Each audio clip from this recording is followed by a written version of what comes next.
Hey guys, I'm Christina Marie, and thank you for watching This Is My Story Docu-Series.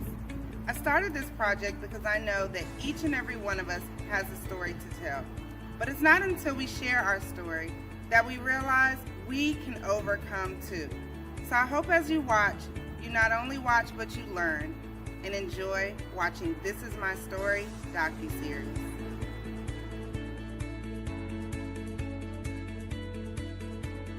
My name is Mary, and this is my story.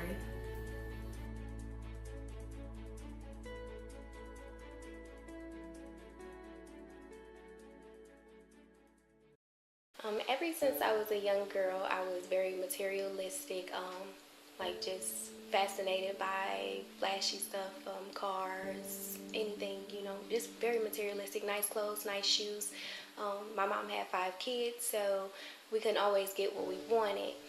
And so at the age of 14, I started dealing with older men because I knew that, they were financially better than the guys my age and that I can get some of the stuff that I wanted from them, which led me into domestic violence situations. I encountered my first domestic violence experience at the age of 14. At the age of 15, I got pregnant with my firstborn child, and from there I fell into depression. I started looking for other ways to make money, and so I was introduced to my friend, a good friend of mine. I trusted her. I was, willing to do whatever she said because I had known her for so many years. So she had gave me a phone call letting me know that she had ran into somebody and that we were going to get some money. And so at the time, I already had a child.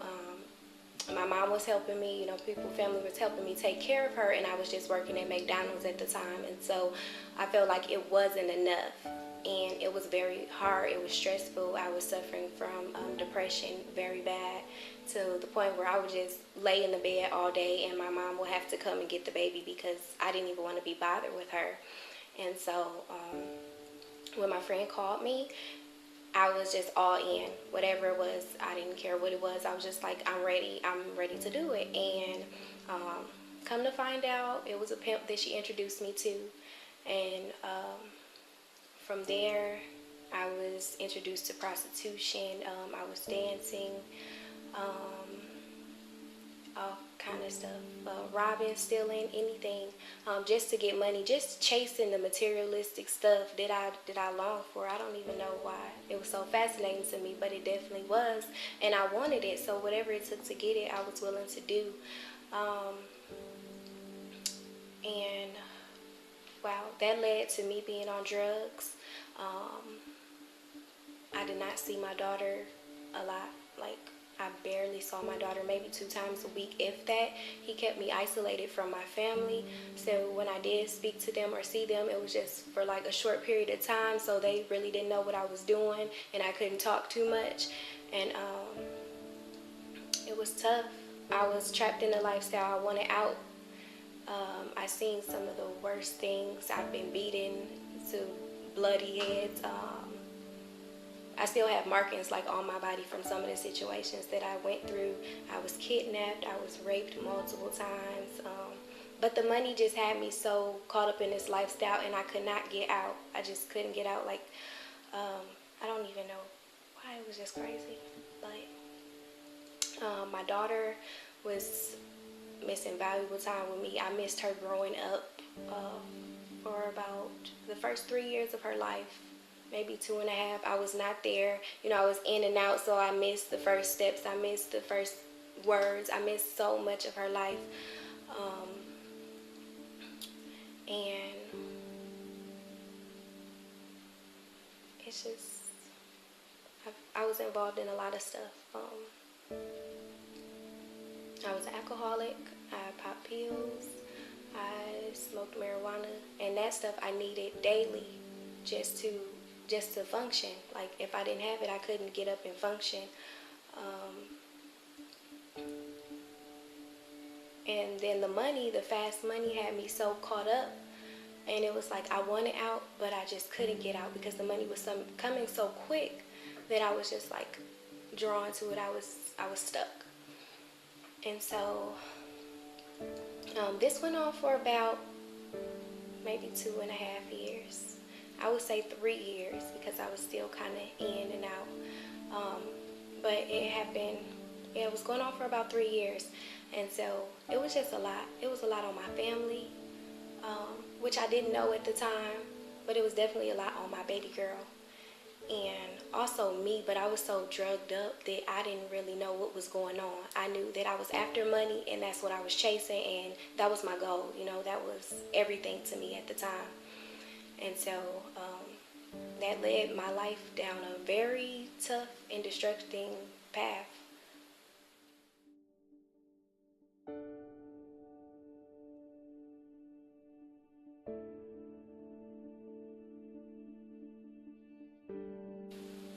So it wasn't easy. Like I said, I was straddling.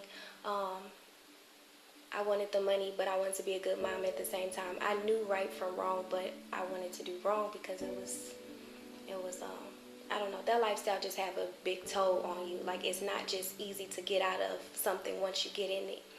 And so I remember I had just came back from Miami, and my baby girl had got sick and she needed to have surgery.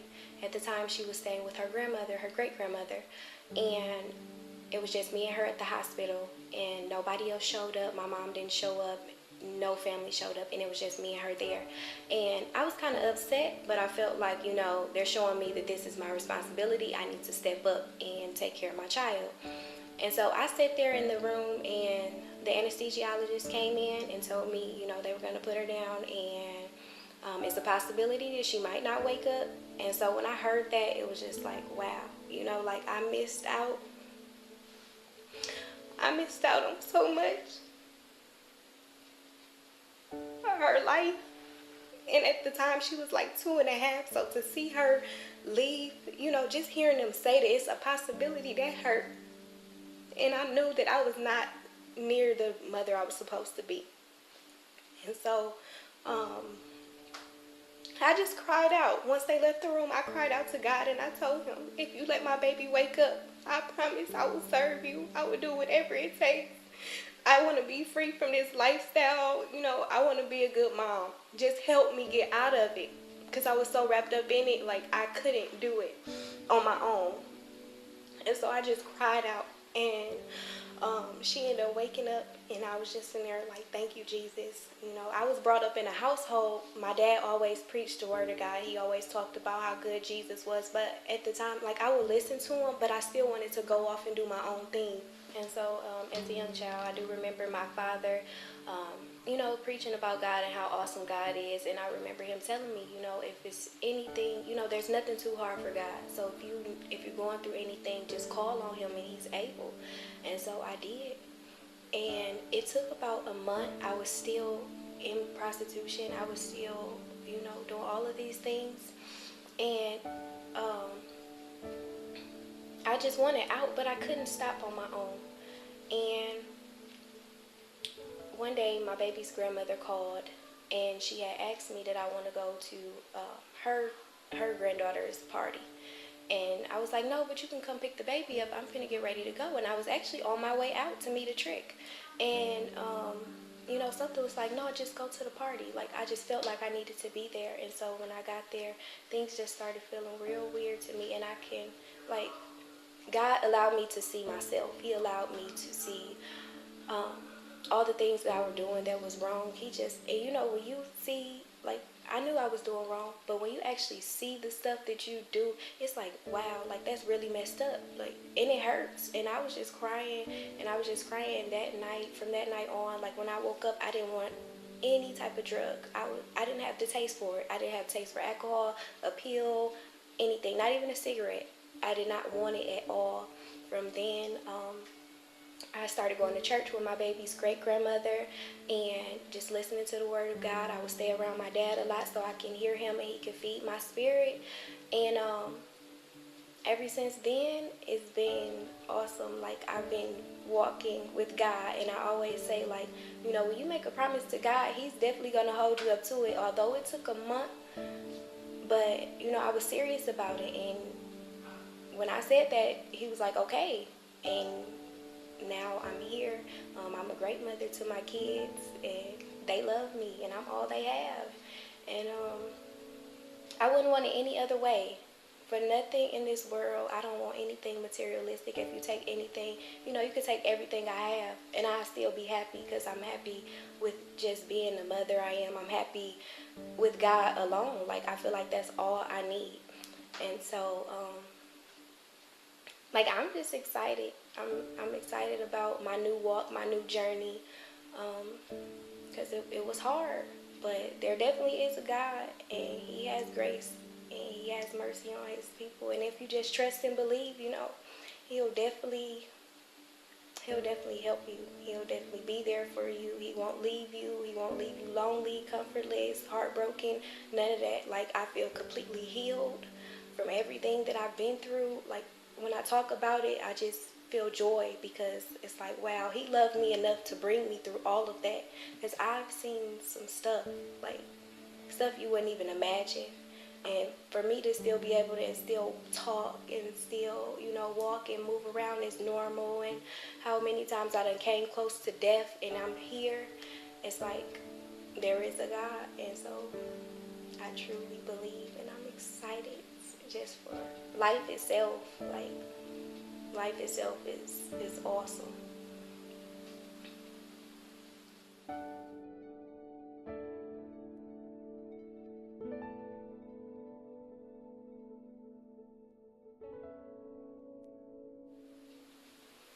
Well, I would say, as far as being materialistic, this stuff is not going to go when we go, you know. And so it's like, don't chase things. Chase happiness, chase true love. And you can't love somebody until you love yourself. Um, And so just like love yourself, get a relationship with God first, and allow Him to steer you in the direction that He wants you to go, because His plan and His will for our life is perfect. You know, He's gonna make sure we got everything we need, and we're not gonna have to do anything wrong for it.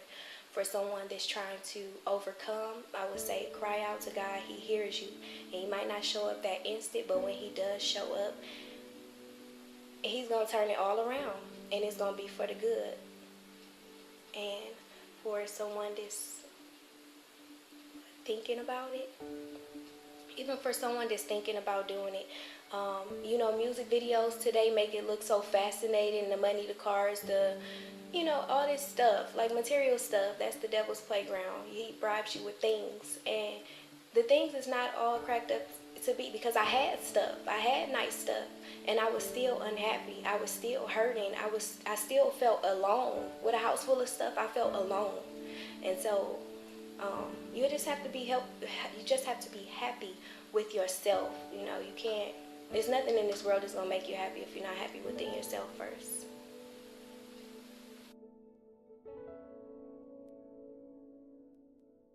Hi, my name is Mary, and this is my story.